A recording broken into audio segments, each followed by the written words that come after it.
You said, quote, when I left the White House, the first thing I did was buy the URL skybridgebitcoin.com. It became clear from my discussions with the Treasury that they were going to digitize the dollar, and the gateway for that digitization I felt was going to be Bitcoin.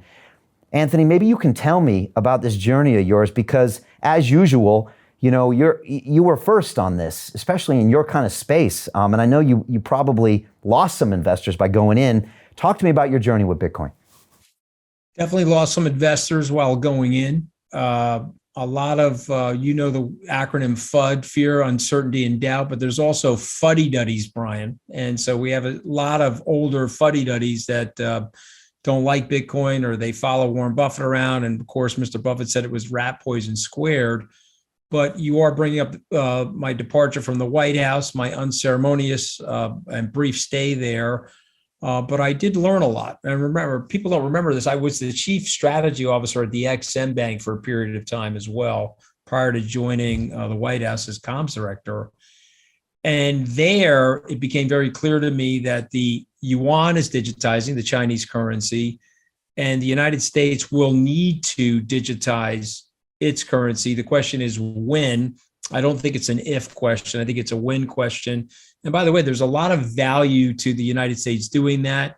Weirdly, there's a shortage of dollars. We are in a dollarized world. And so when you think of the steady flow of global commerce and people want to denominate that commerce in dollars, a digitization would actually offer a competitive advantage and some value to the US. And so why Bitcoin? Well, Bitcoin is, in my mind, the apex predator of the digital currencies. It has the largest market cap. It eclipses the others. It's probably 60-ish, depending on the day, 55 to 60% of the overall market capitalization of cryptocurrencies. And its scarcity, I think it makes it very valuable long-term. So a couple of things had to happen for us. I'll just be brief. One, we had to see these go to 100 million wallets. That looked like it was going to happen last October. That's when we started accumulating positions. Number two, I had to get comfortable with storage because we're an institutional investor. We have over $1 billion of Bitcoin and Ethereum at this point. And I had to make sure I could store it safely. And Fidelity provides that. New York Digital Investment Group does. There's a layer of insurance from Lloyd's of London on those. And they're held in cold storage, meaning they're uncorded from the internet. And then the last piece is the regulatory piece.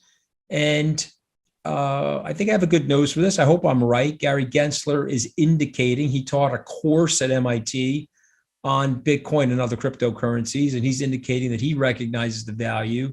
And I would suspect that these Bitcoin ETF applications, of which I have one in place, will start to get approved by the SEC. And I think Bitcoin's price is actually reflecting those thoughts. Yeah, it's interesting you mentioned that regulation. I mean, I had, Dan Moorhead here a couple weeks ago, former Goldman guy like yourself, and he sat next to Steve Mnuchin, and he said, like a bunch of my guests did, he said, I don't think that you'll see JP Morgan, Morgan Stanley, all these institutions going in if they didn't have a feeling from regulators that this wasn't just going to be, have the plug pulled on it immediately.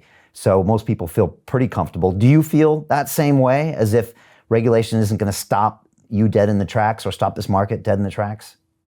Yes, I feel that way, but I want to add just two sentences. I think where Dan's coming from is the United States still is the global leader in terms of the financial center of the world. London still has elements of that as well, so I'm not trying to disparage London. But if you look at the Wall Street community, it really still is the financial arterial structure of global capitalism.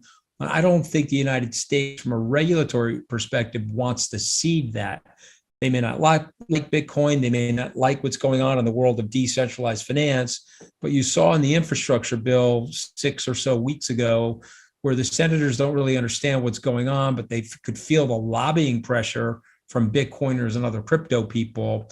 And they were like, okay, well, wait a minute. This is here to stay. Brian Armstrong, the CEO of Coinbase, met with Jerome Powell in May of this past year. I'm pretty good friends with some of his founders, people that are on his board.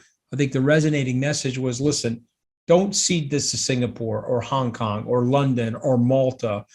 Give us the opportunity to be fairly regulated here in the United States so that this ecosystem can burgeon and we can create all these jobs here in the US. And I think that message is pretty clear and resonating with our public servants. Yeah, that's good news, and hopefully they'll see it also as a potential, taxation bonus. And some people have said they're not going to, kill the golden goose if they can see it that way. Obviously, infrastructure bill, we saw it. So I had one of my guests that said it was the greatest piece of free PR that Bitcoin ever got was that infrastructure bill, and ultimately a net win.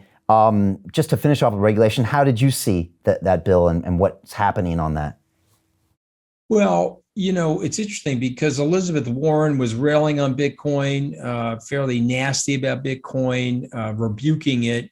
And then you could see she either got influenced by her donors or somebody explained to her, if you're a progressive, Bitcoin could actually serve the underbanked. It could help as a mechanism to get more people into the financial system. It's lower fees. You don't have those minimums, all that sort of stuff.